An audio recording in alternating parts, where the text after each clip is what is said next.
As a business owner, we have a lot of choices to make, clearly. I've alluded to many of them already. One of the most profound choices that I was challenged to make, so I was challenged to choose greatness. I've been challenged to say no more than yes. I've been challenged to get disciplined and focused. I've been challenged to do a lot of things. This one really had me think for a minute, though. This is Warren Rustand, you can see in the image below, has this theory that there are two types of choices we can make as humans, really, but let's use it in the context of being business owners. You can choose a life of acquisition, or you can choose a life of contribution.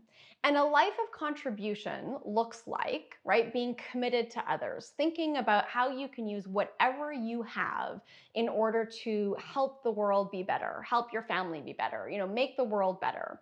And as you can see in the image, a life of contribution, starting with that commitment, ultimately leads to transcendence. The opposite of that is what I think the majority of the world chooses, which is a life of acquisition, right? We are taught that we are successful if we drive a big car, we have a big house, we've got flashy success, signs of success that are materialistic. And so we're really taught that, success looks like forms of acquisition. And if you see that chart, that path, right, acquisition ultimately leads to worrying about your personal brand, and it's a lot of ego. And ultimately, it's about building your legacy. And as Warren says, legacy is actually very egocentric. You don't get to define your legacy. Your legacy is left behind by what people that you've impacted think of you. You don't get to choose it. You don't get to acquire your legacy. It's just what you did. It's just what you left behind. And so as we live in a world of entrepreneurship that I think has become almost cultish. We really celebrate these very narrow views of what success is. I've got to raise millions and sell for billions, and I've got to scale globally. I've got to disrupt an industry. I've got to sell for millions of dollars. I've got to buy another company. I've got to be on the cover of, Entrepreneur magazine. We've got this really kind of silly, very specific view of success, and I want to challenge you on that. I want you to know that my success in the materialistic version of the world has increased dramatically whenever I've lived my life firmly on the contribution path, firmly committed to being of the best and highest use and to be essentially living my best and highest calling. And I believe that as business owners, if we disregarded that kind of egotistical, shallow-minded acquisition version of entrepreneurship, and we instead said, as I build my business, as I build myself, what's the contribution I can make? That changes the world. I am not a small thinker, and I think about what changes the world every single day. I think a group of business owners all over the world, tens of thousands of us, hundreds of thousands of us, who are building our businesses because we believe that it is a tool for justice, we believe it is a vehicle to contribute, changes the world.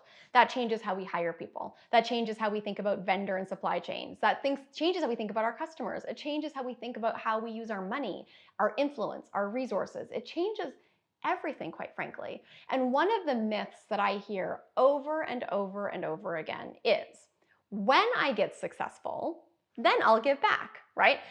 Leave me alone, Krissa. Let me just stay on my acquisition path. I'm happy here. I'm gonna build my personal brand, and I'm gonna do this, and I'm gonna make money.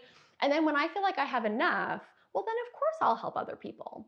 One of the things that I believe is true is that you are either an acquisition-oriented person or you're a contribution-oriented person. And that's a choice, again, you can make.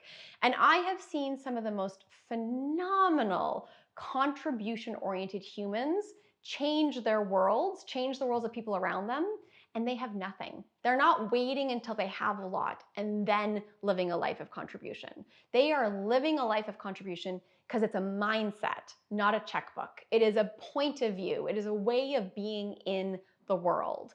And so on this page, I challenge you to think about your values.